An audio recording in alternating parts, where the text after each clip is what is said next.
أعوذ بالله من الشيطان الرجيم. بسم الله الرحمن الرحيم. لن تنالوا البر حتى تنفقوا مما تحبون وما تنفقوا من شيء فإن الله به عليم. كل الطعام كان حلا لبني إسرائيل إلا ما حرم إسرائيل على نفسه من قبل أن تنزل التوراة قل فأتوا بالتوراة فاتلوها إن كنتم صادقين. گرامی قدر سامعین و بزرگان محترم، چوتھے پارے کی تفسیر کا خلاصہ آج آپ حضرات کی خدمت میں عرض کرنے جا رہے ہیں۔ یہ پہلی آیت کریمہ جو تلاوت فرمائی، اس میں اللہ تعالیٰ فرماتے ہیں تم ہرگز بھلائی نہیں پا سکتے ہو یہاں تک کہ تم اپنی محبوب چیز کو اللہ کے راستے میں خرچ نہ کر دو۔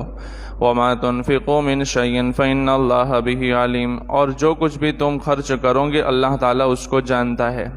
اللہ نے جب یہ فرمایا کہ تم ہرگز بھلائی کو، نیکی کو نہیں پا سکتے ہو یہاں تک کہ اپنی محبوب چیز کو خرچ کر دو، تو صحابہ کرام رضوان اللہ علیہ مجمعین کا ایمان تو اعلیٰ درجے کا تھا، ہماری طرح تو تھے نہیں کہ سن کر کے نکل جائے، کرنا کچھ نہیں ہے، صرف سن لینا ہے، ایسا نہیں تھا۔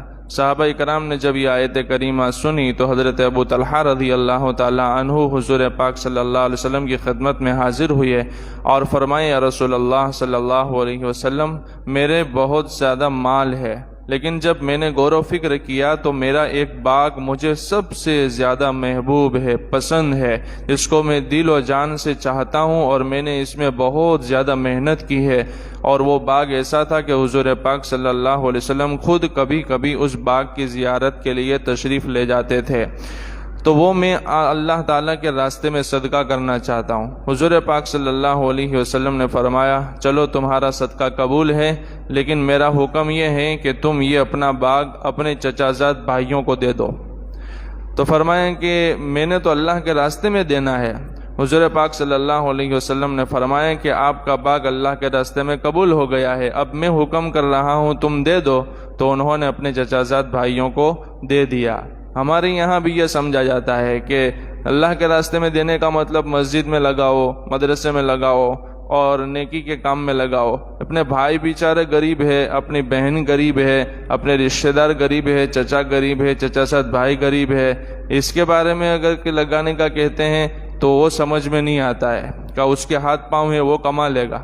بھائی مہنگائی کا زمانہ ہے، وہ بیچارہ کمزور ہے، اس کو مکان بنانا ہے، اس کے شادی بیاہ کے مسئلے ہیں، اس کو دو تو سمجھ میں نہیں آتا، اس کو اللہ کا راستہ سمجھتے نہیں ہے، حالانکہ اس میں ڈبل ثواب ہے۔ حضور پاک صلی اللہ علیہ وسلم نے فرمایا کہ تجھے اس میں ڈبل ثواب ملے گا، ایک تو اللہ کے راستے میں خرچ کرنے کا اور ایک صلہ رحمی کرنے کا۔ صلہ رحمی یعنی رشتہ داروں پر خرچ کرنے کا ثواب ملے گا۔ تو رشتہ داروں کے اندر اگر ایسا کچھ ہے تو اس کی مدد کرنی چاہیے۔ حضرت زید بن حارثہ رضی اللہ عنہ حضور پاک صلی اللہ علیہ وسلم کے پاس تشریف لائے اور فرمایا یا رسول اللہ صلی اللہ علیہ وسلم، میرا گھوڑا بہت زیادہ مجھے محبوب ہے، میں اس کو اللہ کے راستے میں خرچ کرنا چاہتا ہوں۔ حضور پاک صلی اللہ علیہ وسلم نے قبول فرمایا اور ان کے بیٹے اسامہ کو دے دیا کہ جاؤ تم، میری طرف سے تم کو یہ ہدیہ ہے۔ حضرت عمر ابن عبدالعزیز رحمۃ اللہ علیہ نے جب اس آیت کریمہ کو پڑھا تو انہوں نے گڑ اور شکر کی بڑی بڑی بوریاں منگانا شروع کر دی اور اس کو لوگوں کے درمیان تقسیم کرنا شروع کر دیا۔ کسی نے کہا بھی کہ امیر المومنین، سب لوگ گڑ اور شکر کو پسند نہیں کرتے ہیں۔ فرمایا کہ سب لوگوں کی پسند کا مجھے کوئی خیال نہیں ہے، مجھے تو یہ خیال ہے کہ اللہ پاک نے میری پسند کا صدقہ کرنے کا حکم فرمایا کہ جو تم کو سب سے زیادہ محبوب ہو وہ صدقہ کرو، تو مجھے گڑ اور شکر سب سے زیادہ محبوب ہے، اس لیے میں اس کو منگا کر کے صدقہ کر رہا ہوں۔ آگے اللہ تبارک و تعالیٰ نے ایک آیت پر بیان فرمائی کل الطعام کان حلا لبنی اسرائیل الا ما حرم اسرائیل علی نفسہ من قبل ان تنزل التوراۃ۔ ہوا یہ کہ بنی اسرائیل نے حضور پاک صلی اللہ علیہ وسلم کو اور صحابہ اکرام کو تانا مارنا شروع کیا کہ یہ لوگ تو اونٹ کا گوشت بھی کھاتے ہیں، اونٹنی کا دودھ بھی پیتے ہیں، ہمارے یہاں تو یہ اونٹ کا گوشت نہیں کھایا جاتا، اونٹنی کا دودھ پیا نہیں جاتا ہے۔ تو اللہ تعالیٰ نے فرمایا کہ دیکھو یعقوب علیہ السلام اونٹ کا گوشت نہیں کھاتے تھے، اونٹنی کا دودھ نہیں پیتے تھے، اس وجہ سے نہیں کھاتے اور پیتے تھے کہ حرام تھا، ان کو پسند نہیں تھا اس لیے وہ کھاتے نہیں تھے۔ بہت سی چیزیں انسان کو پسند نہیں ہوتی ہے، کسی کو کچھ پسند نہیں ہوتا، کسی کو کچھ پسند نہیں ہوتا تو نہیں کھاتا، تو اس کا مطلب یہ نہیں کہ اگر وہ استعمال نہیں کرتا ہے تو وہ چیز حرام ہو گئی۔ حرام نہیں تھا، جائز تھا، صرف اپنی پسند کی وجہ سے، ناپسندیدگی کی وجہ سے وہ اس کو استعمال نہیں فرماتے تھے، اس لیے وہ اونٹ کا گوشت بھی نہیں کھاتے تھے، اونٹنی کا دودھ بھی نہیں پیتے تھے۔ حلال چیز ہے، کھاؤ اور پیو، تانا نہ دو۔ اللہ تعالیٰ نے آگے بیان فرمایا ان اول بیت وضع للناس للذی ببکۃ مبارکا وہدی للعالمین، پہلا گھر جو اللہ تعالیٰ کے لیے بنایا گیا وہ مکہ شریف ہے۔ مکہ شریف کی فضیلت اللہ تعالیٰ بیان فرماتے ہیں کعبۃ اللہ کی۔ کعبۃ اللہ سب سے پہلا گھر اس زمین پر، روئے زمین پر بنایا گیا۔ اللہ فرماتے ہیں اس کی فضیلت یہ ہے کہ مبارکہ، اس میں بڑی برکتیں ہم نے عطا فرمائی ہے، وہدی للعالمین، اور کعبۃ اللہ کے اندر ہم نے سارے جہان کے لیے ہدایت کا سامان رکھا ہے۔ فیہ آیات بینات، اس میں کھلی ہوئی نشانیاں ہیں، مقام ابراہیم، اور ایک مقام ابراہیم ہے۔ وہ جو کعبۃ اللہ کے پاس ایک سونے کی جالی کا بنایا ہوا ہے اس کو مقام ابراہیم کہتے ہیں، اس میں حضرت ابراہیم علیہ السلام کے پاؤں کا نشان موجود ہے۔ ومن دخلہ کان آمنا، جو اس میں داخل ہو گیا اس کو امن ہو گیا۔ اب اس میں کوئی کسی کا شکار نہیں کر سکتا، کسی قاتل کو وہاں مارا نہیں جا سکتا ہے، کسی نے کسی کا خون کر کے وہ حرم میں چلا گیا تو اس کو وہاں پر مارا نہیں جا سکتا ہے، کوئی بھی شکار وہاں نہیں کیا جا سکتا ہے۔ پھر اللہ نے فرمایا وَلِلَّهِ عَلَى النَّاسِ حِجُّ الْبَيْتِ مَنِ اسْتَطَاعَ إِلَيْهِ سَبِيلًا، اور اللہ کے لیے لوگوں کے اوپر اللہ کے گھر کا حج فرض ہو گیا ہے اس شخص کے لیے جو اللہ کے گھر تک پہنچنے کا راستہ اور اس کی طاقت رکھتا ہو، جس کے اوپر حج فرض ہو گیا ہو وہ حج کر لے۔ وَمَنْ كَفَرَ فَإِنَّ اللَّهَ غَنِيٌّ عَنِ الْعَالَمِينَ، اور جو انکار کرے گا تو اللہ تبارک و تعالی تمام جہانوں سے بے نیاز ہے۔ اللہ نے آگے اہل کتاب کا تذکرہ فرمایا ہے، پھر ایمان والوں سے فرمایا یا ایھا الذین آمنوا اتقوا اللہ، اے ایمان والو اللہ سے ڈرو، حق تقاتی، جیسے کہ ڈرنے کا حق ہے، ولا تموتن الا وانتم مسلمون، اور تم نہ مرنا مگر اس حال میں کہ تمہارے اندر اسلام پایا جاتا ہو، یعنی تمہارے اندر ایمان اور اسلام پایا جائے، اس حال میں تمہاری موت آنی چاہیے، تمہارا خاتمہ ایمان پر ہی ہونا چاہیے۔ واعتصموا بحبل اللہ جميعا ولا تفرقوا، اور اللہ کی رسی کو مضبوطی کے ساتھ تھام لو اور ٹکڑے ٹکڑے میں مت بٹو۔ یہ اللہ تبارک و تعالیٰ نے فرمایا کہ آخری وقت کے کلمے کا خاص اعتبار ہوگا۔ آخری وقت کے اندر اگر کلمہ نصیب ہو گیا، من کان آخر کلامہ لا الہ الا اللہ دخل الجنہ، جس کا آخری کلمہ لا الہ الا اللہ ہوگا وہ جنت میں داخل ہوگا، حضور پاک صلی اللہ علیہ وسلم کا ارشاد ہے۔ پھر اللہ تعالیٰ نے آگے تذکرہ فرمایا کہ قیامت کے دن کچھ چہرے ایسے ہوں گے جو بہت زیادہ روشن ہوں گے، چمکدار ہوں گے، اور کچھ چہرے ایسے ہوں گے جو بہت زیادہ سیاہ یعنی کالے ہوں گے۔ فَأَمَّا الَّذِينَ اسْوَدَّتْ وُجُوهُهُمْ، جن لوگوں کے چہرے کالے ہوں گے، أَكَفَرْتُمْ بَعْدَ إِيمَانِكُمْ، وہ لوگ ہوں گے جنہوں نے کفر کیا، ایمان لانے کے بعد ایمان سے پھر گئے، فَذُوقُوا الْعَذَابَ بِمَا كُنْتُمْ تَكْفُرُونَ، تو چکھو اس عذاب کا مزہ جو تم کفر کرتے تھے، تمہارے کفر کے بدلے میں آج تمہیں اس کا عذاب دیا جائے گا، چہرے ہی کالے کر دیے جائیں گے، وہاں سے اللہ تعالیٰ کی رسوائی اور ذلت اس کے اوپر مسلط ہو جائے گی۔ وَأَمَّا الَّذِينَ ابْيَضَّتْ وُجُوهُهُمْ فَفِي رَحْمَةِ اللَّهِ، اور جن لوگوں کے چہرے چمکدار ہوں گے، روشن ہوں گے، سفید ہوں گے، وہ اللہ تعالیٰ کی رحمت میں ہوں گے، فَهُمْ فِيهَا خَالِدُونَ، وہ اس میں ہمیشہ ہمیش کے لیے رہیں گے۔ یہ کس کے چہرے سفید ہوں گے، چمکدار ہوں گے؟ جن کے اندر ایمان ہوگا ان کے چہرے چمکدار ہوں گے، اور جن کے اندر کفر ہوگا، نفاق ہوگا دل کے اندر، تو اس کے اندر کا کالاپن چہرے پر آ جائے گا۔ اللہ تعالی ہم سب کی پوری پوری حفاظت فرمائے۔ اس لیے جو آدمی نیکی کرتا ہے اللہ تعالیٰ اس کو نور عطا فرماتا ہے۔ دنیا میں بھی ہم دیکھتے ہیں تہجد گزار آدمی ہوتا ہے تو اس کے چہرے پر تہجد کا نور ہوتا ہے، برکتیں ہوتی ہیں، انوارات ہوتے ہیں، اسے بتانے کی ضرورت نہیں پڑتی کہ میں نمازی آدمی ہوں، بلکہ اس کا چہرہ بتا دیتا ہے کہ یہ نمازی آدمی ہے، تہجد گزار، راتوں کو رونے والا آدمی ہے۔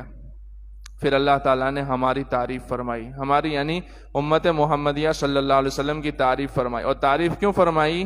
کنتم خیر امت اخرجت للناس، تم بہترین امت ہو، لوگوں کے لیے نکالی گئی ہو۔ کس کے لیے؟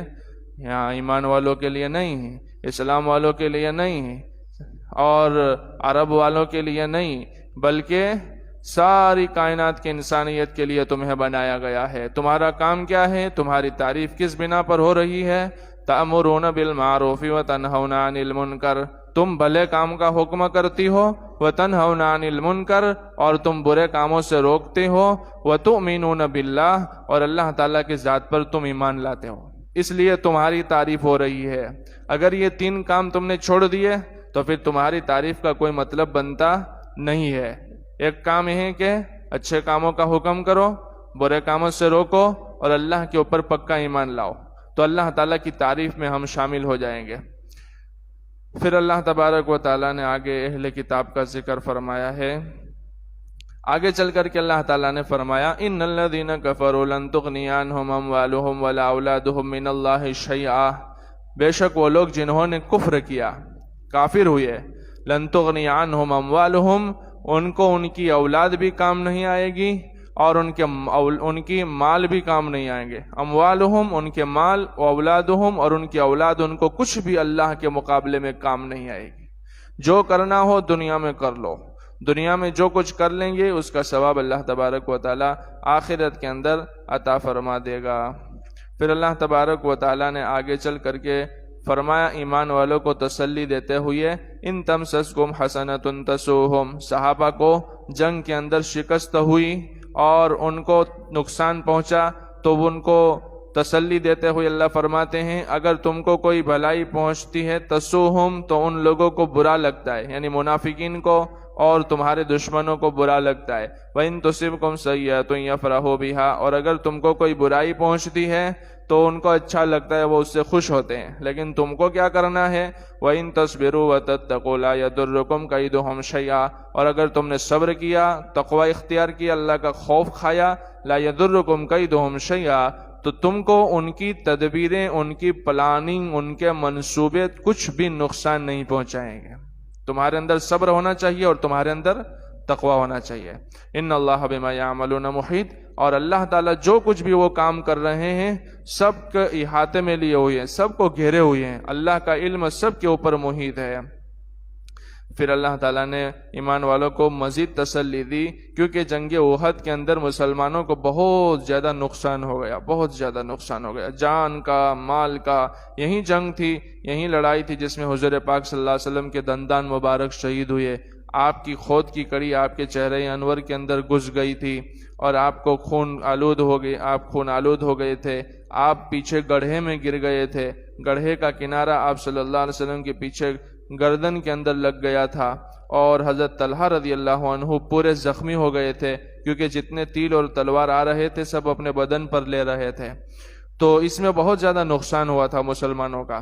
وَلَقَدْ نَصَرَكُمُ اللَّهُ بِبَدْرٍ، اللہ فرماتے ہیں کہ تم بہت زیادہ مصیبت اور بہت زیادہ تکلیف کیوں محسوس کرتے ہو، دل چھوٹا کیوں کرتے ہو؟ اس سے پہلے والی لڑائی تو یاد کرو، تمہاری کیسی اللہ تعالیٰ نے بدر میں مدد کی تھی۔ وَأَنْتُمْ أَذِلَّةٌ، جبکہ تم بے سر و سامان تھے، تمہارے پاس کچھ بھی نہیں تھا۔ فَاتَّقُوا اللَّهَ لَعَلَّكُمْ تَشْكُرُونَ، اور تم اللہ سے ڈرو تاکہ تمہاری قدردانی کی جائے، شکر گزاری کی جائے۔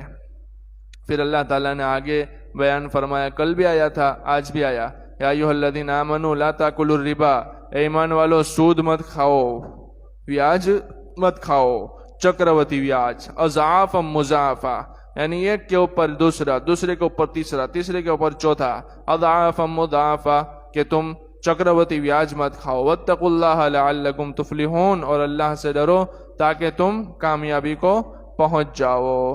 واتقوا النار التی اعدت للکافرین، اور اس آگ سے ڈرو جو کافروں کے لیے بنائی گئی ہے۔ وَأَطِيعُوا اللَّهَ وَالرَّسُولَ لَعَلَّكُمْ تُرْحَمُونَ، اللہ اور اس کے رسول کا کہنا مانو تاکہ تمہارے اوپر رحم کھایا جائے۔ وَسَارِعُوا إِلَىٰ مَغْفِرَةٍ، اللہ نے جنت کا تذکرہ فرمایا اور دوڑنے کا حکم فرمایا۔ کس کی طرف دوڑے؟ إِلَىٰ مَغْفِرَةٍ مِّن رَبِّكُمْ، اپنے پروردگار کی مغفرت کی طرف بھاگو، دوڑو۔ وَجَنَّةٍ، جنت کی طرف دوڑو، أَرْضُهَا السَّمَاوَاتُ وَالْأَرْضُ، جس کی چوڑائی آسمان اور زمین کے برابر ہے۔ جس کی چوڑائی یہ ہے تو اس کی لمبائی کتنی ہوگی، یہ خود اندازہ لگاؤ۔ وَإِدَّتْ لِلْمُتَّقِينَ، جنت کس کے لیے بنائی ہے؟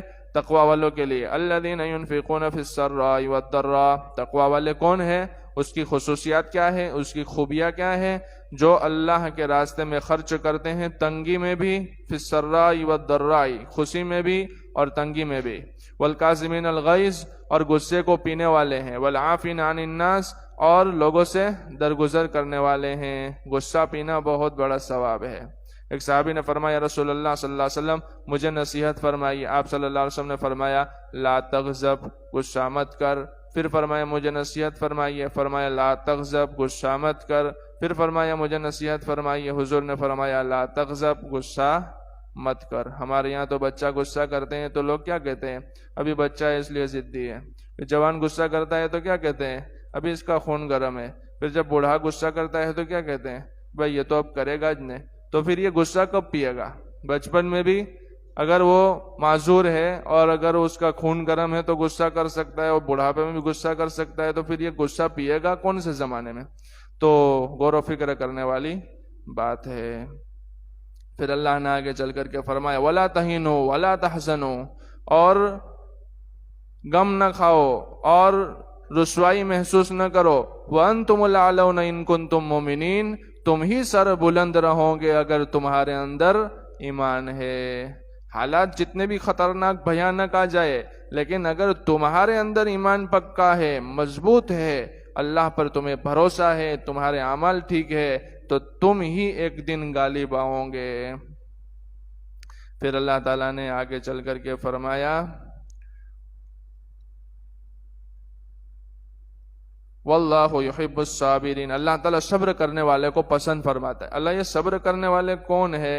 فرمایا وما کان قولہم الا ان قالوا، ان کی بات یہ ہوتی ہے کہ وہ کہتے ہیں ربنا اغفر لنا ذنوبنا، اے اللہ ہمارے گناہوں کو معاف فرما، واسرافنا فی امرنا، اور ہمارے معاملے میں جو ہم نے زیادتی کی اس سے معاف فرما، وثبت اقدامنا، اور ہمارے قدموں کو جما دے، وانصرنا علی القوم الکافرین، اور کافر قوم کے مقابلے میں ہماری مدد فرما۔ یہ ان کی دعا ہوتی ہے صبر کرنے والوں کی۔ فآتاہم اللہ ثواب الدنیا وحسن ثواب الآخرہ، تو اللہ تعالیٰ ان کو دنیا کا ثواب بھی دیتے ہیں اور آخرت کا بہترین ثواب بھی انہیں عطا فرماتے ہیں۔ واللہ یحب المحسنین، اللہ تعالیٰ نیکی کرنے والے کو پسند فرماتے ہیں۔ پھر آگے چل کر کے اللہ تبارک و تعالیٰ نے ایمان والوں کو ایک نصیحت فرمائی، یا ایھا الذین آمنوا لا تکونوا کالذین کفروا، اے ایمان والو ان لوگوں کی طرح نہ ہو جاؤ جنہوں نے کفر کیا، وقالوا لاخوانہم، اور اپنے بھائیوں سے کہا، اذا ضربوا فی الارض، جب وہ زمین میں چلت پھرت کرنے لگے، او کانوا غزا، یا وہ لڑائی جنگ میں جانے لگے، لو کانوا عندنا ما ماتوا وما قتلوا، اگر یہ جانے والے زمین میں پھیلنے والے لڑائی میں جانے والے ہمارے پاس بیٹھتے نا جیسے ہم بیٹھے رہے تو یہ مارے نہ جاتے، یہ نہ مرتے، وما قتلوا، اور یہ مارے نہ جاتے، لیجعل اللہ ذلک حسرۃ فی قلوبہم واللہ یحیی ویمیت، اللہ فرماتے ہیں کہ یہ لوگوں کو تانا دیتے ہیں اور سمجھ لو کہ اللہ زندگی دیتا ہے اور اللہ مارتا ہے، واللہ بما تعملون بصیر، اور جو تو کچھ کر رہے ہو اللہ دیکھ رہا ہے۔ وَلَئِن قُتِلْتُمْ فِي سَبِيلِ اللَّهِ أَوْ مُتُّمْ، اور اگر اللہ کے راستے میں تم مار بھی دیے گئے یا مر بھی گئے تو لَمَغْفِرَةٌ مِّنَ اللَّهِ وَرَحْمَةٌ خَيْرٌ مِّمَّا يَجْمَعُونَ، اللہ کی طرف سے جو مغفرت یعنی بخشش ملنے والی ہے اور جو رحمت ملنے والی ہے ان تمام چیزوں سے بہتر ہے جس کو لوگ جمع کر رہے ہیں۔ وَلَئِن مُتُّمْ أَوْ قُتِلْتُمْ لَإِلَى اللَّهِ تُحْشَرُونَ، اور اگر یہ مر گئے یا مار دیے گئے تو یہ اللہ کی طرف جائیں گے۔ مر کر کے کہاں جانا ہے؟ موت اللہ سے ملنے کا ایک زینہ ہے، انسان مرا اللہ سے ملاقات ہو گئی تو یہ تو بڑی بات ہے۔ پھر اللہ کے نبی صلی اللہ علیہ وسلم کی ایک خوبی بیان فرمائی اللہ تعالیٰ نے کہ اے نبی، اللہ کی رحمت سے آپ کا دل نرم تھا، آپ کے اخلاق اعلیٰ تھے، بڑے اعلیٰ۔ وَلَوْ كُنْتَ فَظًّا غَلِيظَ الْقَلْبِ لَانفَضُّوا مِنْ حَوْلِكَ، اور اگر آپ کے اندر سختی ہوتی، بہت زیادہ غصہ ہوتا اور آپ کے دل کے اندر سختی ہوتی تو یہ سارے صحابہ جو آپ کے پاس محبت کرنے والے جمع ہوئے ہیں وہ سب آپ سے دور ہو جاتے ہیں۔ انسان کے اخلاق اچھے ہو تو دوسرا اس کے پاس آ کے باتیں کرتا ہے، اور اس کی زبان میں کڑواہٹ ہو، اس کے لہجے میں تلخی ہو، اور کسی کو بھی وہ توڑ کر کے ٹکڑا ہاتھ میں دے دیتا ہو تو آدمی آئے گا السلام علیکم وعلیکم السلام کر کے نکل جائے گا، بچا کر کے نکل جائے گا، یار اس کو مت چھیڑو، اس کے اندر کوئی بھلائی نہیں ہے۔ تو حضور پاک صلی اللہ علیہ وسلم کے اندر بھلائی کیا تھی کہ آپ کا دل بہت زیادہ نرم تھا، کوئی بھی آ جاتا راستے میں پکڑ لیتا تھا، عورتیں پکڑ لیتی تھی اور حضور پاک صلی اللہ علیہ وسلم سے اپنے دکھڑے بیان کرتی تھی. حضور پاک صلی اللہ علیہ وسلم ان کے دکھڑے سن کر کے ان کے مسائل حل فرماتے تھے. پھر اللہ نے آگے ایک اور بات بیان فرمائی، ہمارے اوپر جو اللہ نے ایمان والوں پر احسان فرمایا اس کا تذکرہ فرمایا. اللہ نے احسان جتلایا نہیں ہے، لیکن یہ احسان ایسا ہے کہ اللہ اس کو جتلا رہا ہے. لقد من اللہ علی المؤمنین، اللہ نے ایمان والوں کے اوپر احسان فرمایا. اذ بعث فیہم رسولا، انہی میں سے ایک رسول ان کے اندر بھیجا. اللہ کے نبی صلی اللہ علیہ وسلم کا تذکرہ فرما رہے ہیں، اور اتنا بڑا جو احسان حقیقت میں احسان ہے اللہ اس کی یاد دلا رہے ہیں کہ انہی میں سے ہم نے ایک رسول ان میں بھیجا. یتلو علیہم آیاتہ، رسول ان میں آئے اللہ کی آیات سنائی. ویزکیہم، اندر کی بیماریوں کو کھرچ کر کے نکالا. ویعلمہم الکتاب والحکمہ، اور ان کو کتاب اور حکمت کا علم عطا فرمایا. وإن كانوا من قبل لفی ضلال مبین، اس سے پہلے تو یہ لوگ کھلی ہوئی گمراہی میں پڑے ہوئے تھے. صحابہ کا کیا حال تھا ہم بارہا سنتے ہیں. وَلَا تَحْسَبَنَّ الَّذِينَ قُتِلُوا، اللہ آگے چل کے فرماتے ہیں جو اللہ کے راستے میں شہید کیے گئے، مار دیے گئے ہیں. لا تقولوا تحسبن، ان کو مردہ گمان بھی مت کرو. پیچھے ایک آیت آئی تھی، اس میں اللہ نے فرمایا کہ ان کو مردہ مت کہو. کہنا زبان سے ہوتا ہے اور گمان کرنا دل سے ہوتا ہے، دماغ سے ہوتا ہے. اللہ نے فرمایا کہ گمان بھی مت کرو کہ یہ مر گئے ہیں. بل احیاء عند ربہم یرزقون، بلکہ اللہ تبارک و تعالیٰ کے پاس رزق دیے جاتے ہیں، زندہ ہے. فرحین، خوش ہوتے ہیں جو اللہ اپنے فضل سے انہیں دیتا ہے. اور پیچھے جو لوگ بچ گئے ہیں ان کے بارے میں وہ اللہ تبارک و تعالیٰ سے دعائیں کرتے ہیں کہ اللہ ان کو بھی خوشیاں نصیب فرما اور ان کو بھی ہمارے ساتھ ملا دے. پھر آگے ایک تذکرہ آتا ہے کہ جو لوگ اپنے مالوں کے اندر سے زکوٰۃ نہیں نکالتے، حق والوں کا حق نہیں دیتے، اللہ نے فرمایا سال ہو جائے زکوٰۃ فرض ہو گئی 2.5% نکالو، پورا حساب کر کے نکالو، لیکن نہیں نکالتے. اسی طرح حاجت مند آ گیا، ضرورت مند آ گیا، تمہارے پاس اسباب موجود ہے مگر تم دیتے نہیں، اس کا کام کرتے نہیں ہے، اور گن گن کر کے تیجوریوں میں بھر بھر کر کے رکھتے ہیں اور صرف اپنا قبضہ اس پہ رکھتے ہیں، لوگوں میں تقسیم نہیں کرتے ہیں. وَلَا يَحْسَبَنَّ الَّذِينَ يَبْخَلُونَ، تو گمان بھی مت کرے وہ لوگ جو بخل کرتے ہیں، کنجوسی کرتے ہیں. بِمَا آتَاهُمُ اللَّهُ مِنْ فَضْلِهِ، جو اللہ نے ان کو اپنے فضل سے دیا ہے اس میں وہ بخل یعنی کنجوسی کرتے ہیں. وَخَيْرًا لَهُمْ، کہ وہ بہتر کام کرتے ہیں. یہ گمان بھی مت کرے کہ وہ اچھا کام کرتے. بل هو شر لهم، بلکہ یہ ان کے لیے بہت برا ہے. سيطوقون ما بخلوا يوم القيامة، قیامت کے دن جن چیزوں کے اندر انہوں نے بخل کیا ہے اس کا توق بنایا جائے گا، اس کے گلے کے اندر ڈال دیا جائے گا. گنجے سانپ کی شکل میں زکوٰۃ نہ دیا ہوا مال گنجے سانپ کی شکل میں اس کی گردن میں لٹکا دیا جائے گا. وہ اس کو ڈسے گا، کہے گا میں تیرا مال ہوں، میں تیرا خزانہ ہوں. اگر آگے چلتے ہیں تو اللہ تبارک و تعالیٰ نے مزید تذکرہ فرمایا ہے کہ یا ایھا الناس، سورہ آل عمران پوری ہوئی، سورہ نساء شروع ہوتی ہے. یا ایھا الناس اتقوا ربکم، اے انسانوں، اے لوگو، اپنے اس رب سے ڈرو جس نے تم کو ایک ذات سے پیدا کیا، یعنی حضرت آدم علیہ السلام سے. ایک بندہ کہنے لگا کہ دیکھو میرا خیال کرنا، میری عزت کرنا، میں فلاں پیر کا مرید ہوں. تو دوسرا سامنے سے کہنے لگا دیکھو میرا بھی خیال کرنا، میں نبی کی اولاد میں سے ہوں. تو اس کا دماغ چکرا گیا، ارے تو کون سے نبی کی اولاد میں سے؟ کہا میں حضرت آدم علیہ السلام کی اولاد میں سے ہوں. تو یہ کہنے کو ایک لطیفہ ہے. بہرحال اللہ پاک نے فرمایا کہ اس رب سے ڈرو جس نے تم کو ایک ذات سے یعنی آدم سے پیدا کیا. وخلق منها زوجها، آدم سے پھر ان کی زوجہ یعنی حوا کو پیدا کیا. وبث منهما رجالا كثيرا ونساء، اور پھر ان دونوں سے اللہ تعالی نے بہت سارے مرد اور عورتوں کو زمین میں پھیلا دیا. واتقوا الله الذي تساءلون به والارحام، اور ڈرو اس اللہ سے کہ جس کا واسطہ دے کر تم آپس میں ایک دوسرے سے سوال کرتے ہو. تجھے اللہ کا واسطہ میرا یہ کام کر دینا، تیرا اللہ بھلا کرے گا، تو یہ کام کر دینے، فلاں کو یہ کر دینے، فلاں یہ کر دینے. تو اللہ کا واسطہ دے کے کام کرتے ہو، کسی کی لڑکی لاتے ہو پھر اس کے اوپر ظلم کرتے ہو، ایسا مت کرو. ان اللہ کان علیکم رقیبا، بے شک اللہ تمہارے اوپر نگہبان ہے. پھر اللہ تعالیٰ نے یتیموں کا حق بیان فرمایا کہ یتیموں کو ان کا حق دو، ان کا مال مت کھاؤ، ان کا اچھا مال لے کے برا مال مت دے دو، اور ان کا مال اپنے مال میں مت بلاؤ. پھر اللہ نے فرمایا کہ اگر تم چاہو تو عورتوں میں سے 2 3 4 سے نکاح کر سکتے ہو، اگر تمہارے اندر طاقت ہے اور تمہارے اندر قوت ہے اور تم ان کے اندر انصاف کر سکتے ہو تو نکاح کر سکتے ہو، اور اگر یہ خوف کرتے ہو، ڈرتے ہو کہ انصاف نہیں کر سکتے تو 1 سے کر لو۔ پھر آگے اللہ نے یتیموں کا حق بیان فرمایا، یہ پورے 2-3 صفوں میں یتیموں کا حق ہے۔ اس کے بعد اللہ تعالیٰ نے خاندان والے میراث کا حکم، میراث کے احکام بیان فرمائے۔ یوصیکم اللہ فی اولادکم للذکر مثل حظ الانثیین، بہنیں اور بھائی ہیں تو بھائی کو ڈبل ملے گا اور بہن کو 1 حصہ ملے گا، 2 میں سے آدھا کر کے ملے گا۔ وَإِن كَانَتْ وَاحِدَةً فَلَهَا النِّصْفُ، یہ ساری تفصیلات اس کے اندر موجود ہے۔ اور پھر اللہ تبارک و تعالیٰ نے آگے چل کر کے ان عورتوں کا حکم، ان عورتوں کا بیان فرمایا جن سے نکاح کرنا حرام ہے۔ فرمایا وَلَا تَنكِحُوا مَا نَكَحَ آبَاؤُكُم مِّنَ النِّسَاءِ، مت نکاح کرو ان سے جن سے تمہارے باپ نے نکاح کر لیے، مگر الا ما قد سلف، مگر جو پہلے ہو گئے تو وہ ٹھیک ہے، لیکن اب نیا حکم آ گیا، اب جس عورت سے تمہارے باپ نے نکاح کر لیا وہ تمہاری ماں بن گئی، اب تمہارا باپ مر گیا یا تمہارے باپ نے اس کو طلاق دے دی، اب اس سے نکاح مت کرو۔